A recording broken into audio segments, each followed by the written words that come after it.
In defense of indifference. America returned from Thanksgiving holiday, oblivious that Washington is still whipped up into a frenzy about the war on terror, the prospects for another attack on the homeland, the creation of a new Homeland Security Department, and the impending war.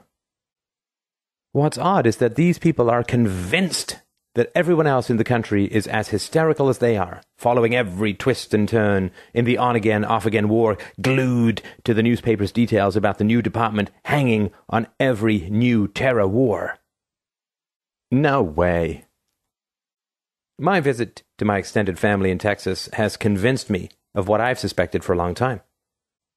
No one outside the Beltway really cares about or even notices much of what consumes the Beltway people from day to day, not even concerning big issues like terrorism and national security.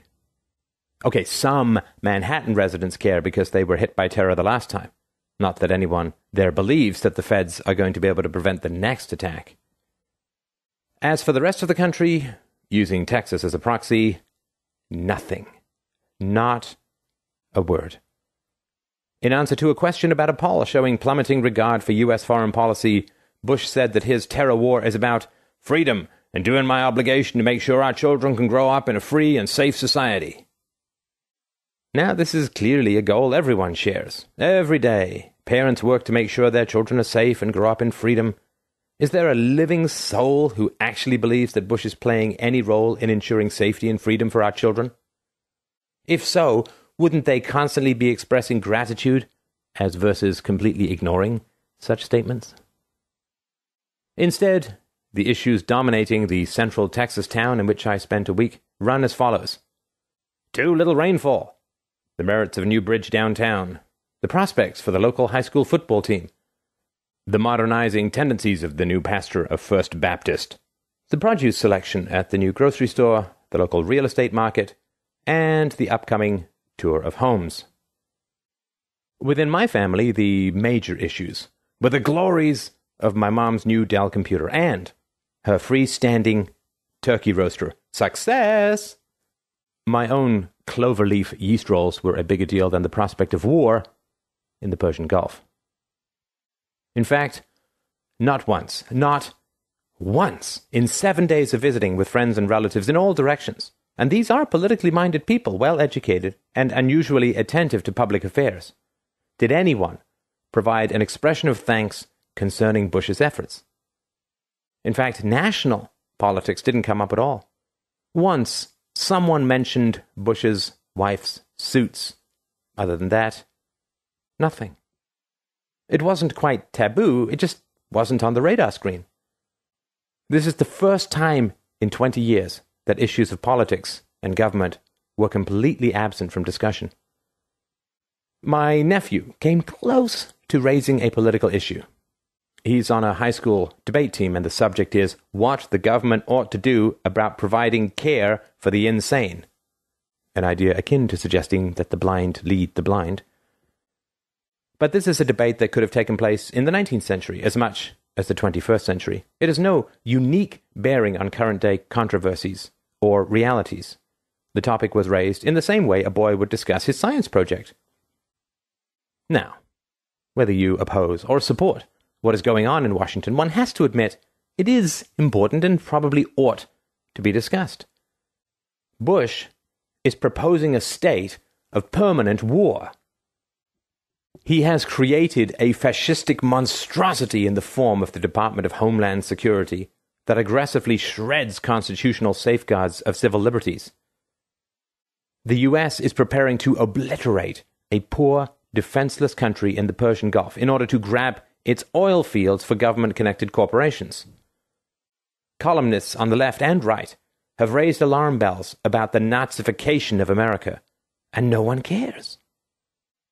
Is this a good thing or a bad thing? It is both. On the one hand, the indifference of the public is a sign of resistance to our DC masters. All the nonsense about how 9/11 unified the country, brought everyone together in the new realization of the importance of civic uplift and the state, is mostly mythical. There is no gratitude shown towards the political, and in fact, there seems to be less civic unity and nationalist fervor than ever. The government has failed to shore up the public image of itself and its power ambitions, as polls are increasingly showing. The patriotism in Texas, Bush's home state, is for Texas and for institutions close to home. The Texas flag is far more commonly flown than the national flag. This has always been true, and it is true now. It seems that the common judgment in this land so far away from Washington, a place where the sense of being on a frontier is still quite intense, is that the goings-on in Congress just seem to have no bearing on their lives. On the downside, does public indifference grant Washington something of a license to reconstruct the country in ways of which people are unaware when they should be aware? Quite possibly. And yet, from the perspective of the state, an indifferent public can be compared to a bear that is neither violent nor tame, but merely asleep. What about government surveillance powers and the shredding of the Fourth Amendment? Doesn't anyone care about that? The typical Texan doesn't believe that the government would ever go after him personally, or that the national government really has the power to do so should it want to. All the talk of the impending doom of essential liberties seems like an abstraction. That thing called the federal government is an eternity away, an institution that collects taxes and other dumb things, but otherwise has little impact on anyone's life. Even more of an abstraction is concern for the fate of innocents abroad to be killed by U.S. bombs. I recall in the early days of my political enlightenment, 1979-ish, the Soviets invaded Afghanistan, committing every manner of atrocity on a daily basis. I remember thinking, how can the Russian people sit by as their sons engage in a massacre against this innocent country next door? What must it be like to live daily with the knowledge that one's own government is both totalitarian at home and militarily imperialistic outside its borders? Why don't people do something to stop the insanity? Why, indeed. Now I think I know the process by which a population comes to tolerate despotic foreign rule. It must be a universal process. First, the government establishes precedents in small ways and steadily tightens the grip. Second, it uses a crisis as a way of dramatically stepping up what used to be the exception and making it the rule. Third, the government disempowers the people by foreclosing all opportunities for those who do care to do anything about the problem. Eventually, people come to shut out unpleasant information and focus on other things. What would libertarians have these people do? Must they become intensely concerned for their future and throw themselves into the political battle? Anyone under the age of 60 in Texas who is concerned about liberty is conditioned to support the Republicans, the party of low taxes and small government. But it is the Republicans who are doing this to us. What is the politically active person supposed to do? Back more Republicans? Toil away in the vineyards of the Libertarian Party? Another traditional option would be to let your president know your views. But the Bush administration is notoriously aloof to outside opinion. Consider the Iraq War. There is a massive and international anti-war movement alive and growing. But how does it affect the Bush administration, which has all the guns? The White House spokesman doesn't even bother to address the arguments of the opposition. You have to be Brent Scrowcroft writing in the Wall Street Journal to merit so much as a public denunciation. What else can a person do? Write a letter to a congressman and get a form letter back? Bother your friends and neighbors with your political opinions and cause them to think of you as a fanatic, oddly interested in irrelevant things? Collect petitions, participate in rallies, sport bumper stickers? None of these options hold out promise of success. So from the average person's point of view, there is really nothing that can be done about the current state of affairs.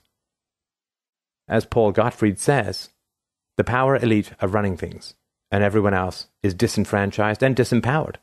So instead, people just go on with their lives.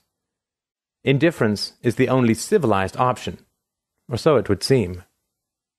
Such is the way average people have come to think about American liberty and the rise of tyranny in our time. The public doesn't consist of willing executioners, so much as indifferent spectators to the demise of freedom and the slaughter of innocents abroad. And yet, in a quiet and potentially revolutionary way, these Texans are involved in activities that constitute a threat to the regime. They are refusing to believe, refusing to show gratitude, refusing to be drawn in. Instead, they are raising families, faithfully attending church, passing on solid values to their children, turning off their televisions, and doggedly pursuing normalcy and bourgeois life, rather than becoming part of the frenzy that Washington and the media is demanding from all of us. Where D.C. demands our first loyalties, the loyalties of the Texas middle class are with family and friends. Where D.C. demands all authority, the bourgeoisie in Texas is dismissive of such demands as the ranting of the political class. Where D.C. insists on the supremacy of the nation-state, most Americans, it would appear, still believe in the supremacy of the individual, family, kinfolk, and faith. So long as this is the case, the battle to save our freedoms is not won, but neither has it been lost. The bear is hibernating, and no one knows what it will do if it is poked on to too great an extent. The uncertainty alone works as a kind of restraint on power.